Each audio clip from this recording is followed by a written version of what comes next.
Look, everyone's always had something to hide, Guy. You all close your bathroom door, right? You talk to your best friend in your moments of crisis the same way you talk to your boss. Do you think out loud when you're working through an idea? Do you tell your new friend you met at a bar the same thing you tell your oncologist? No. No, we have different relationships. We have a need for intimacy. We have a need for safe spaces to think. We have various relationships that are modulated in different ways with different people, and we have a world that is defined by various power asymmetries in which those in power can often weaponize or misuse intimate information about us, information about our preferences and our patterns and our relationships and our vulnerabilities.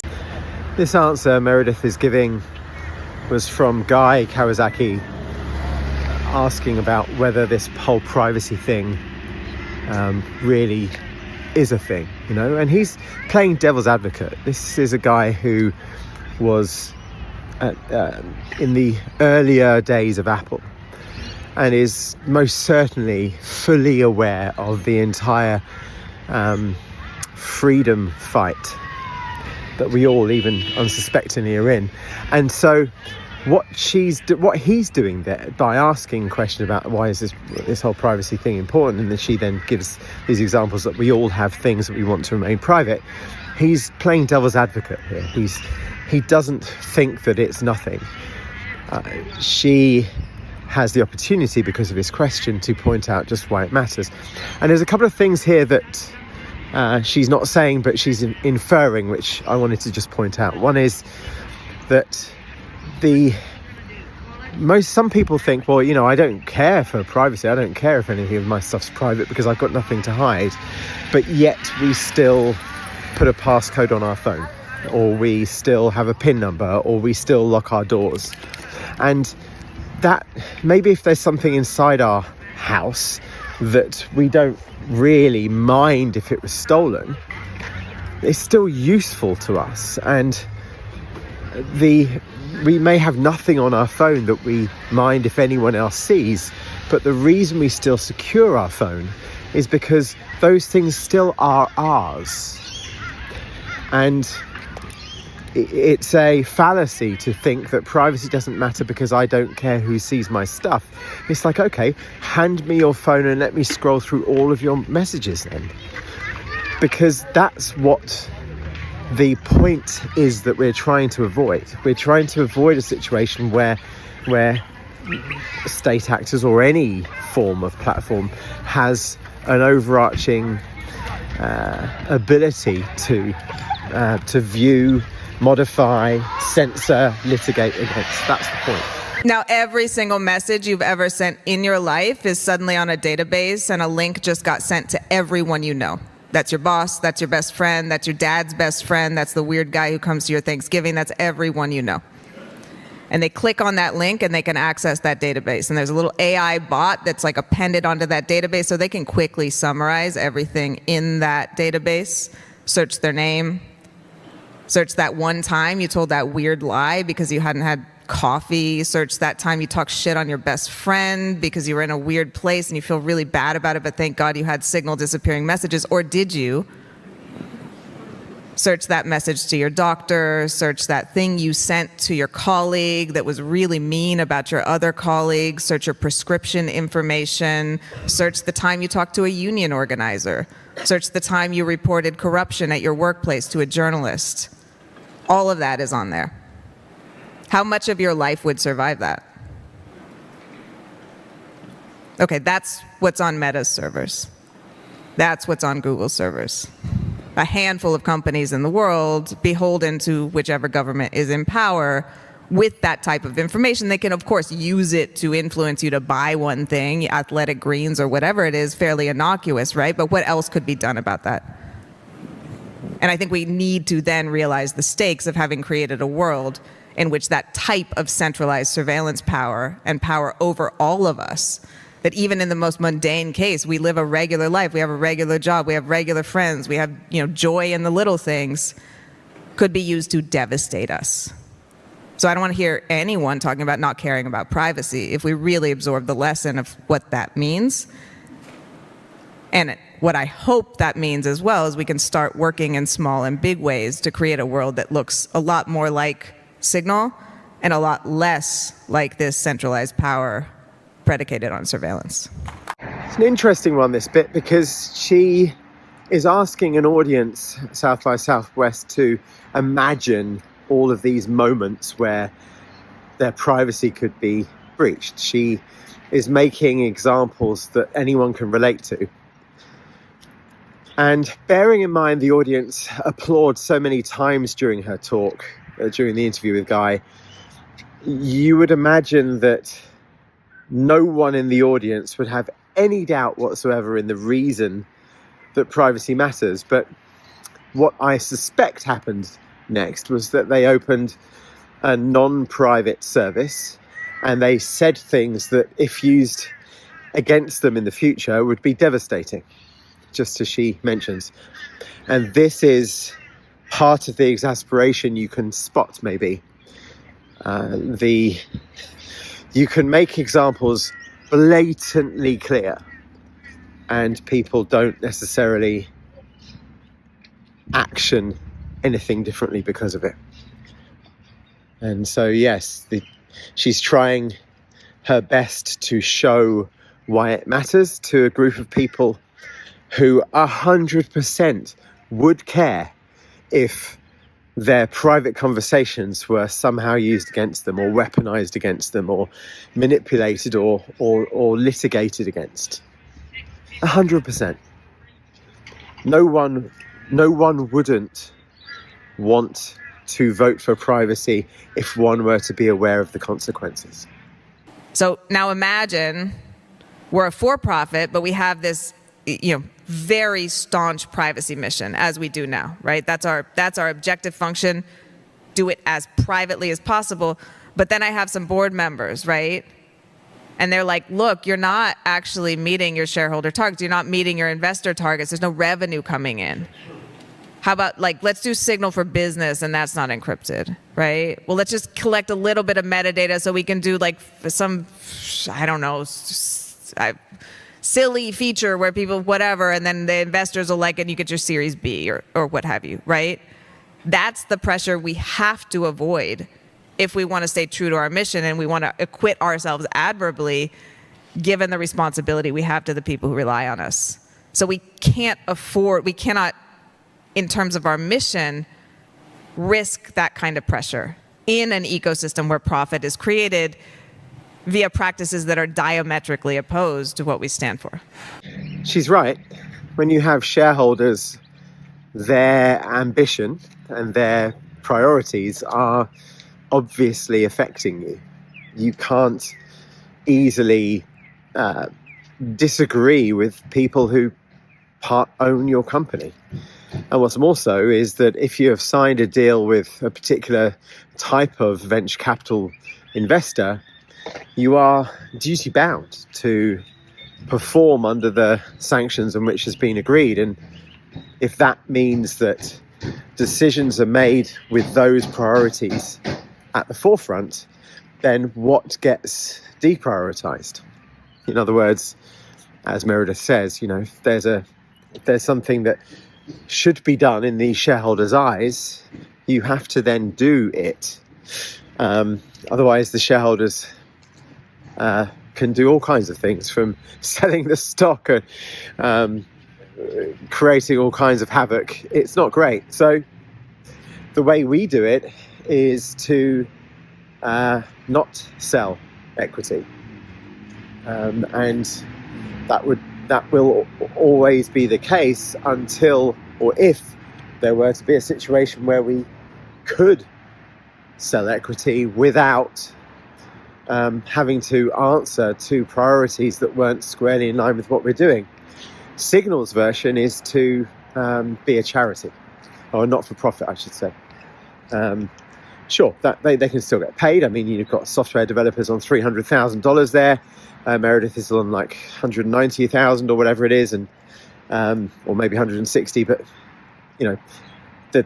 the money that it costs Signal to operate is all from donations. And the alternative could have been that Signal raised from the market and then were answering to what the shareholders wanted. It sounds terrible as an outcome in my view. I would prefer to work in a restaurant than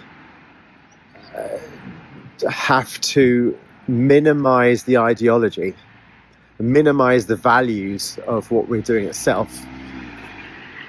It would be better for us to have no money and scrape by on a side hustle than to have tens, if not hundreds of millions of dollars where I get a phone call at 7 a.m. saying, so yeah, we've been thinking, we really need you to just start selling ads.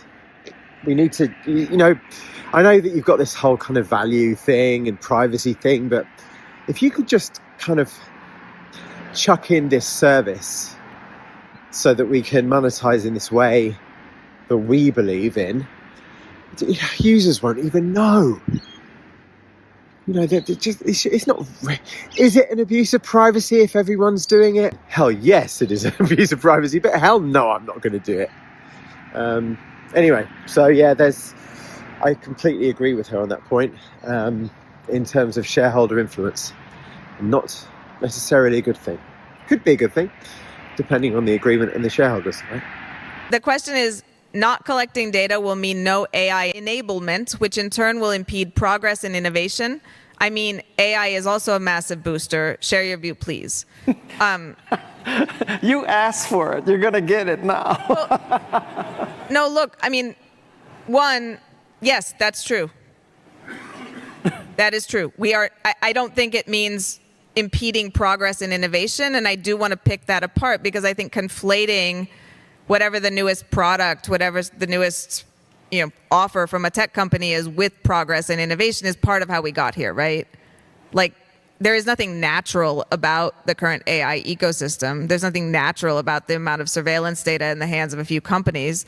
There's nothing natural about the way GPUs look, right? They might be interesting, they might do cool things, but I think Signal proves that there's a totally different way to do things if you want to, and that we can't conflate like the largest AI model with the most advanced, with the state of the tech industry now, with the most innovative. So, I would say no, we're not impeding progress and innovation. Progress in privacy, progress in consistency, progress in providing something that actually protects rights and isn't, breaking this blood-brain barrier, allowing bots with root access to scavenge across our operating systems and system calls. I think that is, something we should celebrate. And frankly, I don't think a lot of the AI that's being integrated to these products is welcome. The question from the audience that Meredith is responding to is something that I get a lot. And it is thought that if you are saying that you have concerns about a particular technology, then your concerns in principle could harm innovation because you would be stopping the abundance that could come from it. Like, for instance, my view of regulating language models that are scraping information and feeding trillion-dollar enterprises, my view that the regulation, if that is necessary, could be seen as me being anti-innovation, provided that the innovation is rapacious and, I believe, abusive of human rights. If that's what the innovation is, then yes, it is. Yeah, what I'm saying is absolutely limiting to that. I think that we should absolutely limit the harm to humanity through technology. There, I said it. Do you not think that that's what you would want for your children and your children's children?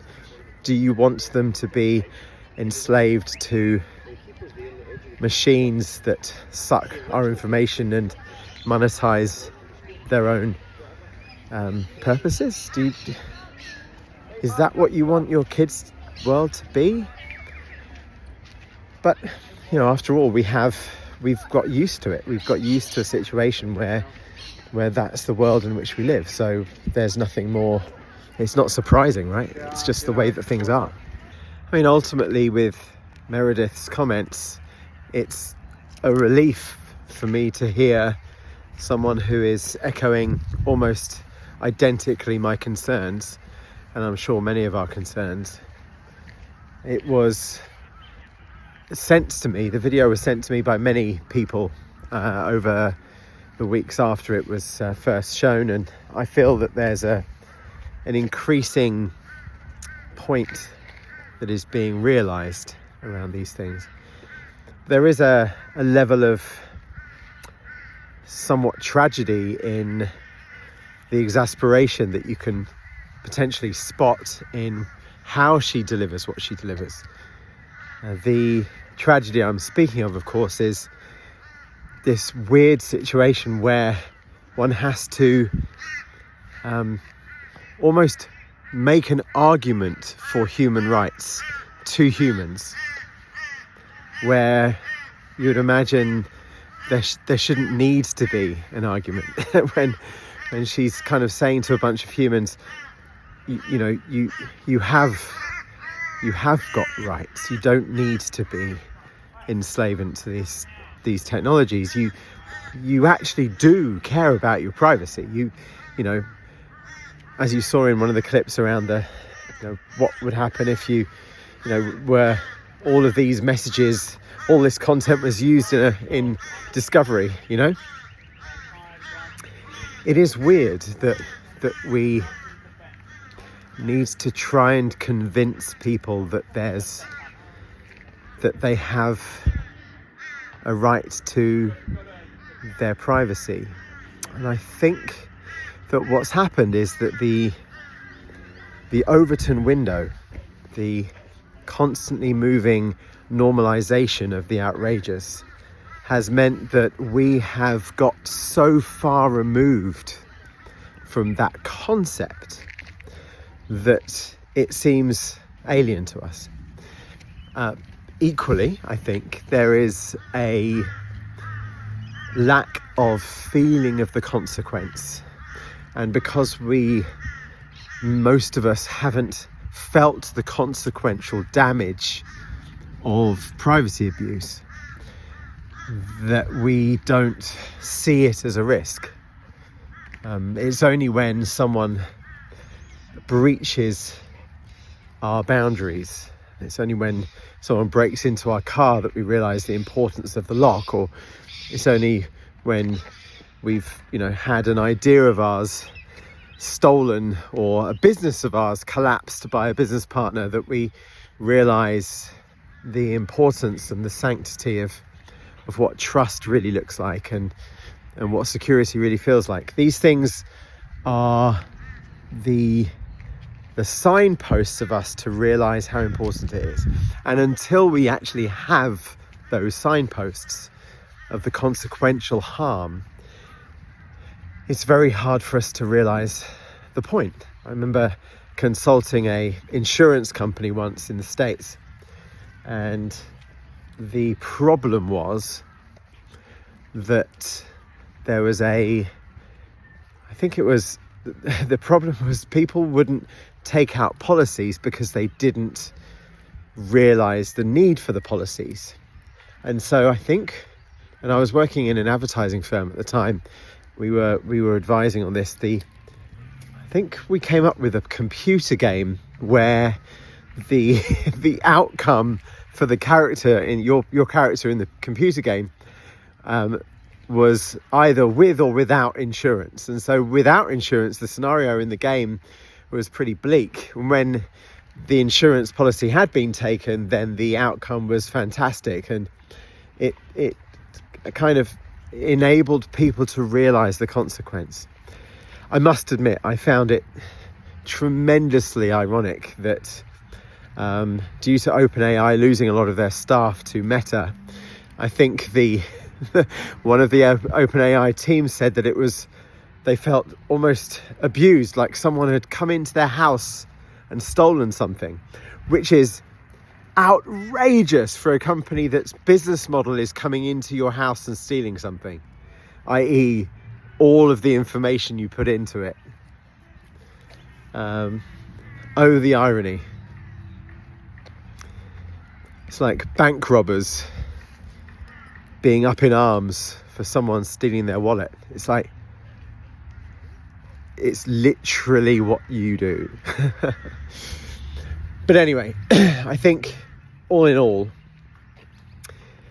I'm obviously a huge supporter of what Meredith said, and almost completely a supporter of what Signal does.